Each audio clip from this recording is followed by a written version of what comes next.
Hello everyone, welcome to Education Point Chemistry Classes. I am Sumit Luthra, your chemistry mentor.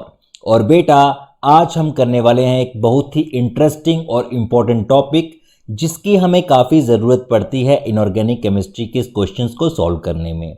और वो question है बेटा electronegativity. ठीक है, तो जो हमारा टॉपिक रहेगा वो रहेगा इलेक्ट्रोनेगेटिविटी। काफ़ी सारे कॉन्सेप्ट्स होते हैं जिसे हम इलेक्ट्रोनेगेटिविटी की सहायता से ही सॉल्व कर सकते हैं और उनके जो आंसर्स हैं वो भी हमें इलेक्ट्रोनेगेटिविटी की ही हेल्प से मिलते हैं। तो चलिए देखते हैं कि इलेक्ट्रोनेगेटिविटी क्या चीज़ है और ये किस तरह से चेंज होती है और कौन कौन से फैक्टर्स पर ये डिपेंड करती है। तो इलेक्ट्रोनेगेटिविटी की डेफिनेशन क्या है? A qualitative measure of the ability of an atom in a chemical compound to attract shared pair of electron towards itself is called electronegativity। अब इसका मतलब क्या है, मैं आपको इसका मतलब समझाता हूं। सपोज करो कि हमारे पास दो एटम्स के बीच में बॉन्ड बना हुआ है ए और बी के बीच में। अब ये जो बॉन्ड बना है ये बना है ड्यू टू कोवलेंट बॉन्ड है, तो ये शेयर्ड पेयर ऑफ इलेक्ट्रॉन की वजह से बना होगा। अब हर एटम के पास एक पावर होती है, एक टेंडेंसी होती है to attract this shared pair of electron toward itself. मतलब कि एटम इस इलेक्ट्रॉन पेयर को, जो कि शेयर्ड इलेक्ट्रॉन पेयर है, इसे अपनी तरफ अट्रैक्ट करने की कोशिश करता है। सपोज कर दो कि बी की जो इलेक्ट्रोनेगेटिविटी है वो ज्यादा है, तो ये इलेक्ट्रॉन पेयर जो है ये बी की तरफ सरक जाएगा कुछ इस तरह से। ठीक है, और ये एज अ रिजल्ट क्या होगा? एज अ रिजल्ट ए और बी के बीच में एक डिफरेंसेस आ जाएंगे चार्जेस के बीच में। ठीक है, क्योंकि अगर इलेक्ट्रॉन पेयर जो हैं वो बी की तरफ ज्यादा चले जाते हैं तो बी के ऊपर आएगा partial negative charge, complete negative नहीं आएगा क्योंकि इलेक्ट्रॉन लॉस्ट नहीं हुए या गेन नहीं हुए, सिर्फ उसके नजदीक गए हैं। ठीक है, और ए के ऊपर आ जाएगा स्लाइटली पॉजिटिव चार्ज।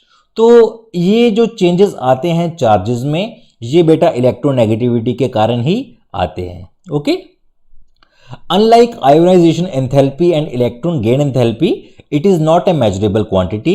इसको मेजर नहीं किया जा सकता है। ठीक है, हाँ, इसका एक और सिस्टम होता है डायपोल मोमेंट, वो थोड़ी अलग चीज है, उसमें इसकी हेल्प ली जाती है, लेकिन इसको हम मेजर नहीं कर सकते हैं इलेक्ट्रोनेगेटिविटी को। जबकि जो आयोनाइजेशन एंथैल्पी है और इलेक्ट्रॉन गेन एंथैल्पी है वो मेजर की जा सकती हैं क्योंकि वो क्वांटिटेटिव होती हैं, लेकिन ये क्वालिटेटिव होती है। इलेक्ट्रोनेगेटिविटी का कोई यूनिट भी नहीं होता है। ठीक है, इट हैज नो यूनिट, क्योंकि जब उसको हम कर ही नहीं सकते मेजर तो यूनिट का है का भाई। So electronegativity of elements are measured by using below scales. कुछ स्केल्स हैं जिनकी हेल्प से हमने इलेक्ट्रोनेगेटिविटी को भी मेजर किया और वो कंपैरिजन के आधार पे बनाए गए।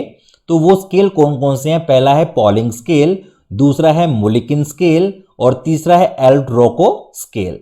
लेकिन जो मशहूर स्केल है वो है पॉलिंग स्केल, जो सबसे फेमस है और जो ज़्यादातर हम यूज़ करते हैं। तो चलिए पढ़ते हैं पॉलिंग स्केल को। पॉलिंग स्केल लाइनस पॉलिंग ने बनाया था, काफ़ी युवा वैज्ञानिक थे वो। ठीक है, इन 1922 जब अंग्रेज़ों का भारत पर राज था उस समय की बात है।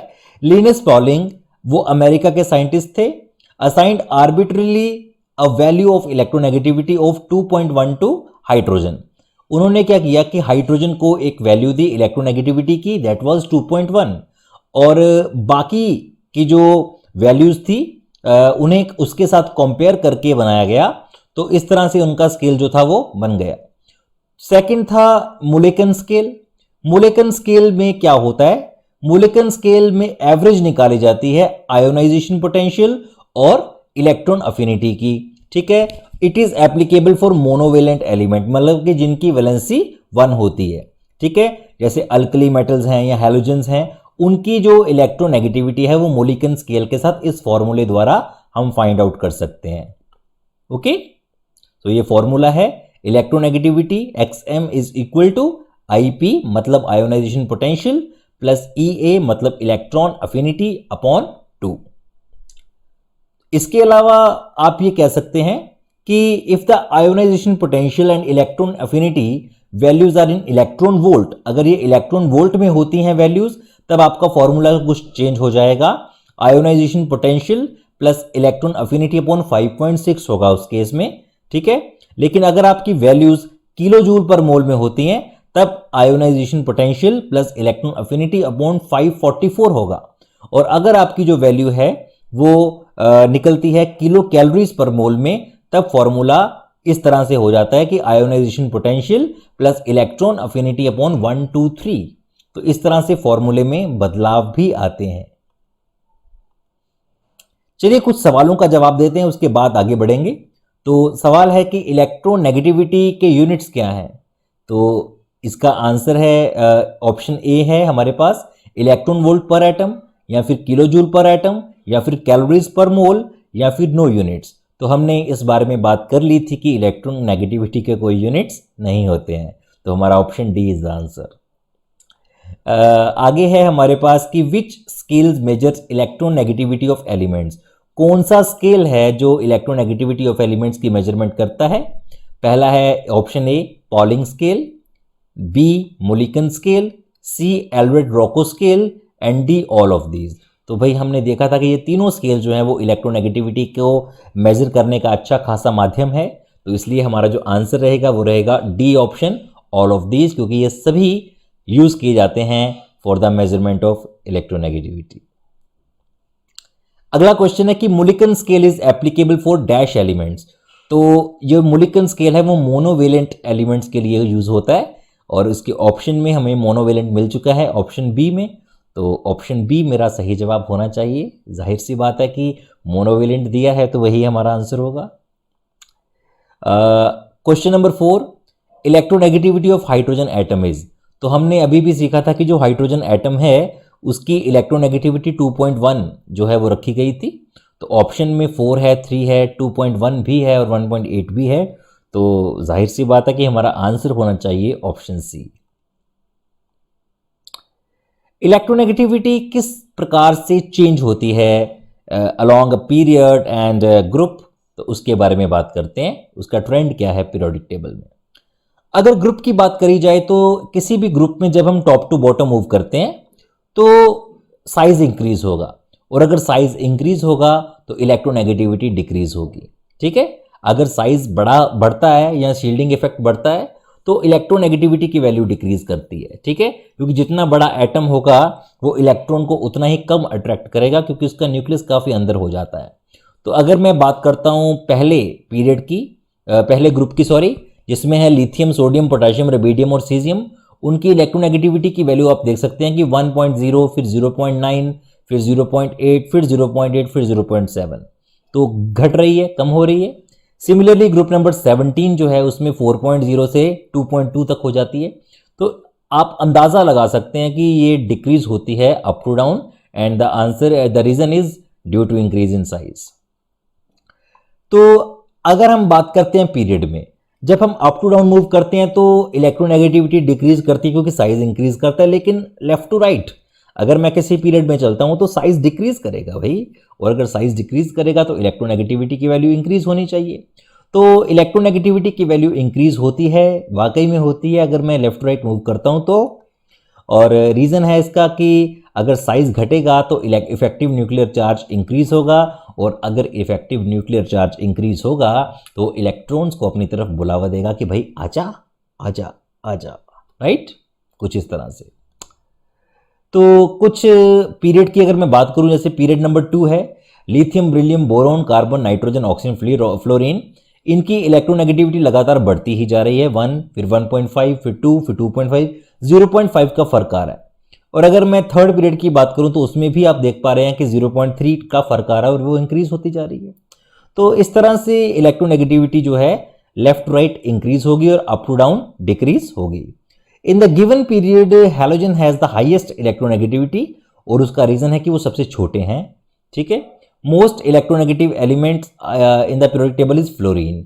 सबसे ज्यादा इलेक्ट्रोनेगेटिव एलिमेंट अगर कोई है इस दुनिया में तो वो फ्लोरीन है, बड़ा शैतान है, और इसकी इलेक्ट्रोनेगेटिविटी सबसे ज्यादा होती है। इलेक्ट्रोनेगेटिविटी को कौन कौन सी चीज प्रभावित करती है, कौन कौन से फैक्टर्स पर वो डिपेंड करती है, किस तरह से वो इंक्रीज हो सकती है, किस तरह से वो डिक्रीज हो सकती है, उसके बारे में बात करते हैं। कि इलेक्ट्रोनेगेटिविटी जो है वो डिपेंड करती है सबसे पहले नेचर ऑफ बॉन्डेड एटम्स के साथ, ठीक है। दूसरा एटॉमिक साइज, अगर एटॉमिक साइज बड़ा होगा तो वो कम होगी, ठीक है। और तीसरा न्यूक्लियर चार्ज, ठीक है। जितना ज़्यादा न्यूक्लियर चार्ज होगा उतनी ही ज़्यादा इलेक्ट्रोनेगेटिविटी होगी और वो डिपेंड करता है साइज के ऊपर। इसके अलावा जो इनर्ट गैस एलिमेंट्स होते हैं उनकी ज़ीरो इलेक्ट्रोनेगेटिविटी होती है, मतलब noble gases helium, neon, argon, krypton, xenon, इनकी ज़ीरो इलेक्ट्रोनेगेटिविटी होती है क्योंकि ये कभी किसी का इलेक्ट्रॉन छीनते नहीं हैं, ना ये गेन करते हैं, राइट। और इनकी जो outer most electronic configuration that is fulfilled. Trend की अगर हम बात करते हैं तो एक बार आपको समरी बता देता हूं मैं कि जैसे अगर हम बात करें कि जितनी भी हमने प्रॉपर्टीज़ अब तक पढ़ी हुई हैं, ठीक है, जैसे कि हमने बात करी थी बेटा एटॉमिक रेडियस की, तो वो ग्रुप में क्या करेगा, इंक्रीज होगा, लेकिन पीरियड में डिक्रीज होगा, ठीक है।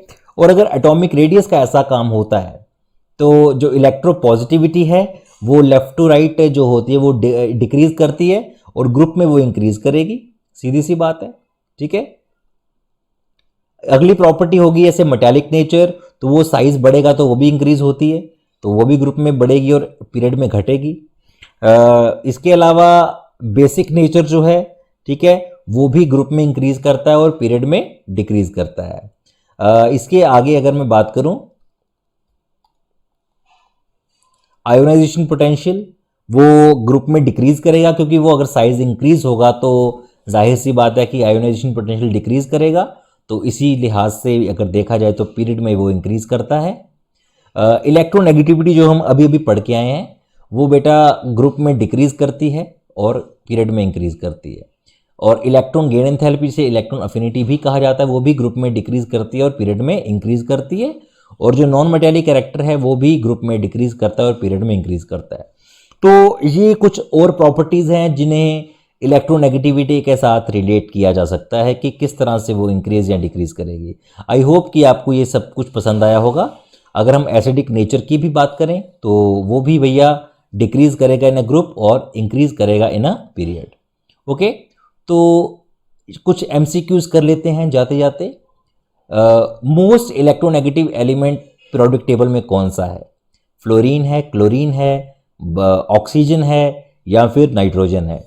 तो हमने पढ़ा था कि जो सबसे ज़्यादा इलेक्ट्रोनेगेटिविटी है वो फ्लोरीन की है 4.0, तो मेरा आंसर होना चाहिए ऑप्शन 1।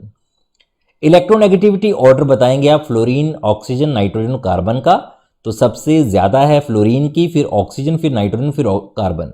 तो जो ऑर्डर आना चाहिए वो आना चाहिए ऑप्शन सी वाला, दिस ऑर्डर इज गुड। तो मेरा ऑप्शन सी जो है वो करेक्ट है।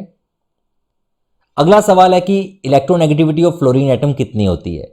तो ये होती है भाई 4.0 या पूरा 4। तो हमारा आंसर यहाँ पर भी क्या रहेगा? 4 ही मेरा आंसर होना चाहिए। तो C option should be the answer. तो आज की इस वीडियो में बस इतना ही। धन्यवाद आपका कि आपने इस वीडियो को पूरा देखा और आई होप कि आपको सारा कुछ समझ भी आया होगा। लेकिन जहाँ पर भी अगर आपको कोई प्रॉब्लम है या कोई सवाल में आपको प्रॉब्लम है या आपका कोई डाउट है तो वो बेटा आप जो कमेंट सेक्शन है उसमें आप पूछ सकते हैं। और अगर कोई टॉपिक की आप वीडियो बनवाना चाहते हैं जिसका आपको थोड़ा प्रॉब्लम हो समझने में, तो आप उस कमेंट सेक्शन में आप हमें लिख के बता दीजिए, हम उसी टॉपिक के ऊपर वीडियो ज़रूर बनाएंगे। आई होप कि आपको ये वीडियो अच्छी आई होगी, पसंद आई होगी। तो जाते जाते एक बार फिर से बोलूँगा कि इस वीडियो को लाइक कर दीजिए, शेयर कर दीजिए और अपने दोस्तों और टीचर्स को भी दिखाइए ताकि सभी को इस वीडियो का थोड़ा बहुत फ़ायदा मिल सके। Thank you very much, bye.